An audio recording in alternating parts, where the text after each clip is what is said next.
পরিচয় শনাক্তে জুলাই গণ অভ্যুত্থানে অজ্ঞাত শহীদদের লাশ উত্তোলন শুরু হয়েছে। রাজধানীর রায়ের বাজার কবরস্থানে সকাল থেকে মরদেহ উত্তোলন করে পুলিশের অপরাধ তদন্ত বিভাগ সিআইডি।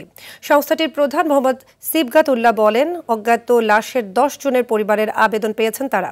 জানান, অন্য অজ্ঞাতদের মরদেহের ডিএনএ সংরক্ষণ করা হবে, কেউ দাবি করলে ডিএনএ মিলিয়ে মরদেহ ফেরত দেওয়া হবে। আরও জানাচ্ছেন এয়ার বাদল। জুলাই গণ অভ্যুত্থানে শহীদদের পরিচয় শনাক্তে শুরু হয়েছে লাশ উত্তোলন। প্রায় 1.5 বছর পর রায়ের বাজার কবরস্থানে অজ্ঞাত পরিচয়ে দাফন হওয়াদের মরদেহ থেকে ডিএনএ নিয়ে শনাক্ত হবে পরিচয়।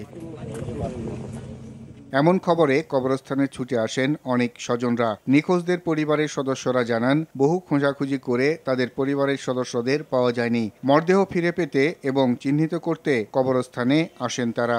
1.5 বছর ধরে আজকে গেছে।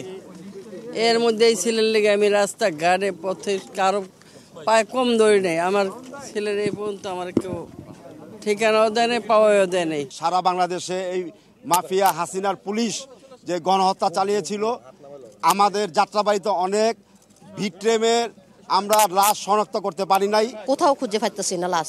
পরে আমরা 8 মাস পরে আঞ্জুমান থেকে পাইছি, এই লাশের সন্ধান পাইছি।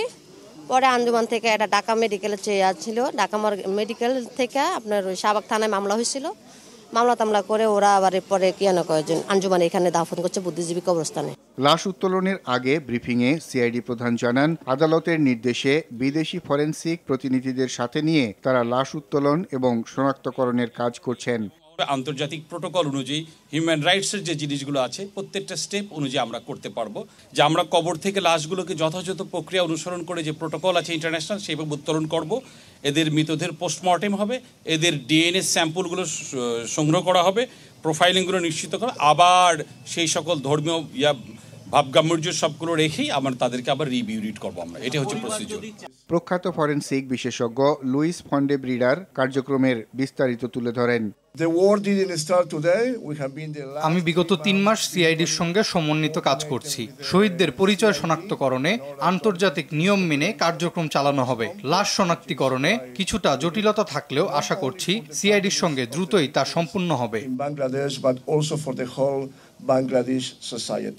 অজ্ঞাত মরদেহের সংখ্যা 114 হিসেব করা হলেও সব পরীক্ষার পর আসল সংখ্যা জানা যাবে বলে জানায় সিআইডি। এআর বাদল, RTV, ঢাকা।